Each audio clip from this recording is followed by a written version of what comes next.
नमस्कार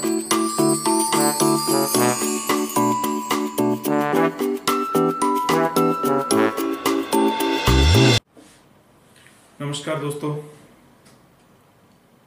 आज हम चर्चा करने वाले हैं एक ऐसे विषय पे जो बहुत काम का है। वो विषय है हमारे भोजन में एंटीऑक्सीडेंट्स। एंटीऑक्सीडेंट्स हमारे अच्छे स्वास्थ्य के लिए बहुत ही आवश्यक है। आज हम जानने वाले हैं कि एंटीऑक्सीडेंट्स क्या हैं, इनकी क्या भूमिका है हमारे स्वास्थ्य के लिए। चलिए शुरुआत करते हैं। तो सबसे पहले हम ये जानेंगे कि ये जो फ्री रेडिकल और ऑक्सीडेंट्स क्या होते हैं। फ्री रेडिकल ऐसे सब्सटेंसेस होते हैं जो हमारे भोजन पचने के बाद, भोजन के ऑक्सीडेशन होने के बाद थोड़ी थोड़ी मात्रा में बनते रहते हैं और ये बॉडी से स्वतः ही डिसअपीयर भी होते रहते हैं। लेकिन जब हमारे भोजन में केमिकल के फूड्स ज़्यादा चले जाएं, जैसे कि जो सब्जियां, फ्रूट्स, ये जो आजकल ओवर यूज़ ऑफ केमिकल्स हो गया है, ये जब ज़्यादा चले जाएंगे, एलोपैथिक दवाइयाँ ज़्यादा इस्तेमाल हो जाए, बिना बताई हुई डोज के पेशेंट अगर लेंगे, वातावरण का जो पोल्यूशन है वो भी, और रेडिएशन, खाने पीने की बुरी आदतों में फास्ट फूड मान लो, बहुत ज़्यादा ऑयली तली भुनी चीज़ें, इनसे तंबाकू और स्मोकिंग, इन सब से हमारी बॉडी में जो फ्री रेडिकल्स और ऑक्सीडेंट्स है उनका कंसंट्रेशन बढ़ जाता है। ये बहुत ही ज़रूरी है ये जानना। इसके साथ क्या और जिनसे हमारी बॉडी में फ्री रेडिकल्स बढ़ सकते हैं वो है हमारी कुछ लाइफस्टाइल की आदतें।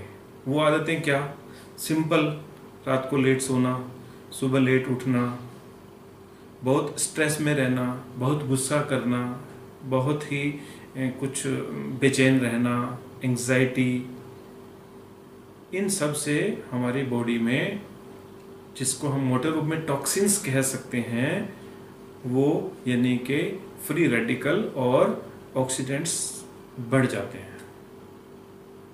ओके, अब ये है कि ये जो फ्री रेडिकल्स हैं या जो ऑक्सीडेंट्स कंसंट्रेशन बॉडी में बढ़ गया, उनसे किस तरह के रोग हमें होते हैं। देखिए, एक सिंपल बात है कि रोग कब होगा? रोग तभी होगा जब हमारा इम्यून सिस्टम कमज़ोर है, हमारा डिफेंस सिस्टम कमज़ोर है। ठीक है, ऐसा होने पे बैक्टीरियल, वायरल, फंगल डिजीजेज हो जाती हैं। लेकिन हैरानी की बात एक और है, आजकल ऐसी बीमारियां बढ़ती जा रही हैं जो न तो किसी बैक्टीरिया से है, ना वायरस से है, ना फंगस से है, यानी कि उनका कोई पॉजिटिव ऑर्गेनिज्म ही नहीं है। उनमें क्या सबसे महत्वपूर्ण है? कैंसर। कैंसर बहुत ही प्रमुख रूप से ऐसी बीमारी है जो कि फ्री रेडिकल से और ऑक्सीडेंट्स के कंसंट्रेशन ज़्यादा हो जाने के कारण होती है। एलर्जीज, किसी भी तरह की एलर्जी, स्किन की एलर्जी, रेस्पिरेटरी एलर्जी, अस्थमा वगैरह, ये भी फ्री रेडिकल्स के ज़्यादा होने से बढ़ जाते हैं।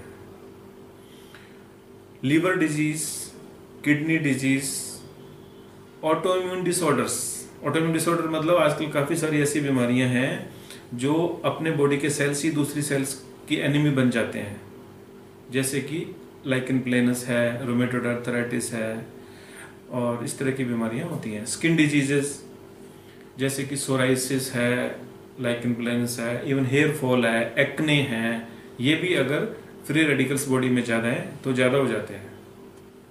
एक कंडीशन है जिसको फाइब्रोमाइल्जिया कहते हैं। फाइब्रोमाइल्जिया में कोई कारण टेस्टों में नहीं आता और बॉडी में पेन रहता है। फ्री रेडिकल्स की अधिकता के कारण ये बहुत ही कॉमन कंडीशन है जो आजकल देखने में आ रही है। और एक तकलीफ है कि फ्री रेडिकल्स की वजह से हमारे ब्रेन के सेल्स और नर्व सेल्स डैमेज होने लग जाते हैं। ऐसा होने से सबसे कॉमन चीज़ है कि एजिंग मतलब जो उम्र है उससे अधिक बूढ़ा दिखना, और नर्व सेल्स के डैमेज जल्दी हो जाने से पार्किंसोनिज्म, डेमेंशिया, मेमोरी का कम हो जाना, ये सब चीज़ें भी हो जाती है।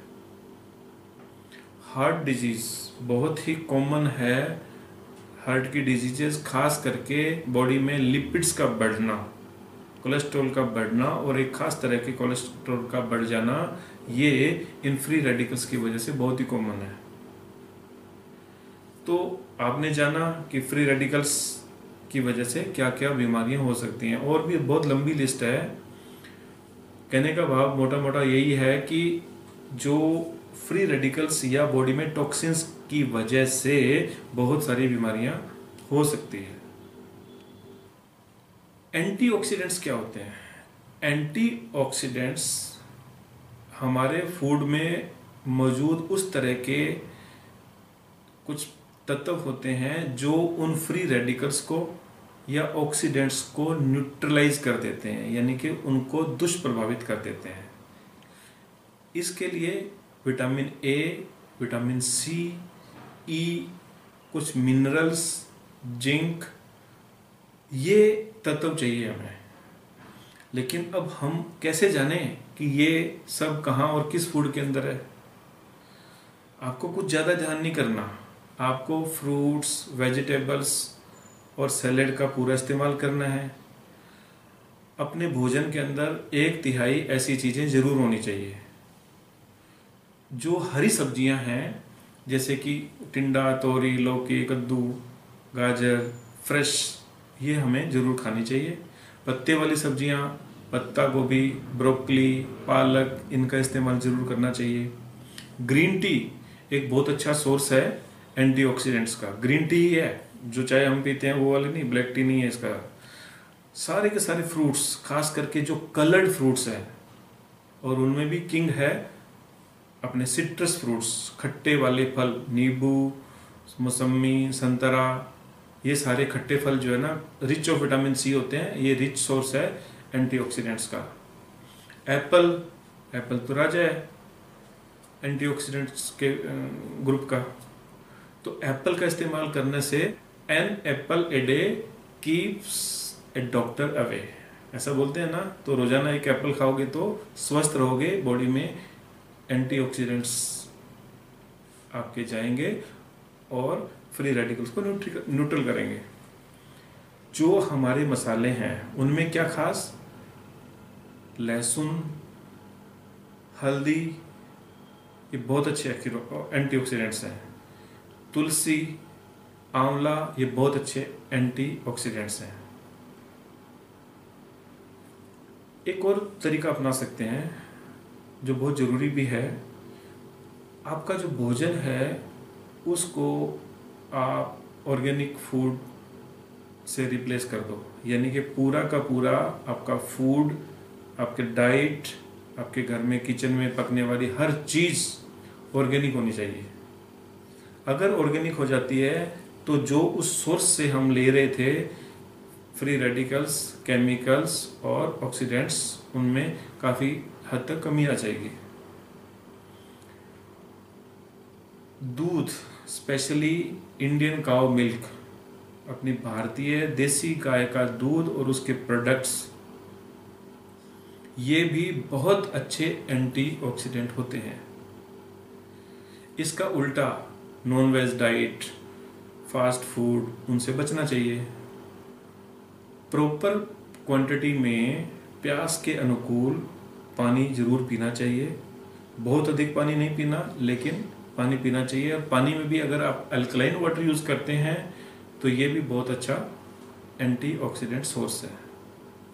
आपकी लाइफस्टाइल और आदतों में अगर आप सुधार करते हैं तो ये भी जो फ्री रेडिकल्स बनने की स्पीड है उनको कम करेगा। वो क्या, जैसे रात को जल्दी सोना, सुबह जल्दी उठना, हल्का व्यायाम आवश्यक रूप से करना, स्ट्रेस में नहीं रहना, चिंता नहीं करना, प्रॉपर नींद लेना। आजकल मैंने देखा है कि बड़ी समस्या हो गई है, लोग नींद ही कम ले रहे हैं। नींद कम लेने से बॉडी को बहुत डिस्टरबेंस होती है, जो कि हम उसको मेजर नहीं कर सकते, नाप नहीं सकते, इतना बुरा हाल हो जाता है बॉडी का। होम्योपैथिक ट्रीटमेंट लगभग सभी बीमारियों में बहुत ही अच्छा काम करता है। इनके इस्तेमाल से बॉडी में जो केमिकल की डंपिंग होती है, जो साइड इफ़ेक्ट्स होते हैं वो नहीं होते, तो केमिकल डंपिंग भी नहीं होती है, क्योंकि ये दवाइयाँ फ्री ऑफ साइड इफ़ेक्ट है, इनसे कोई नुकसान नहीं होता। रोग थोड़ा धीरे ठीक होता है लेकिन परमानेंट ठीक होता है, बिना कोई साइड इफ़ेक्ट के ठीक होता है। तो अपनी बीमारियों के इलाज के लिए होम्योपैथी को अपनाएं।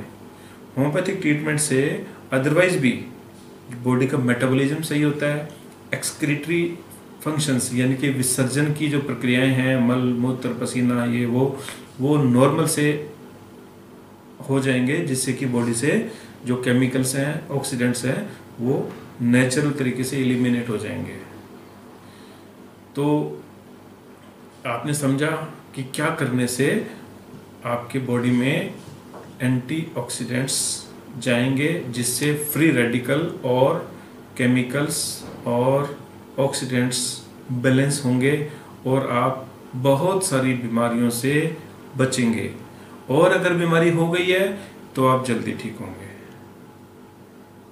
ओके, आप सदा खुश रहें, आप सदा स्वस्थ रहें, यूं ही मुस्कुराते रहें।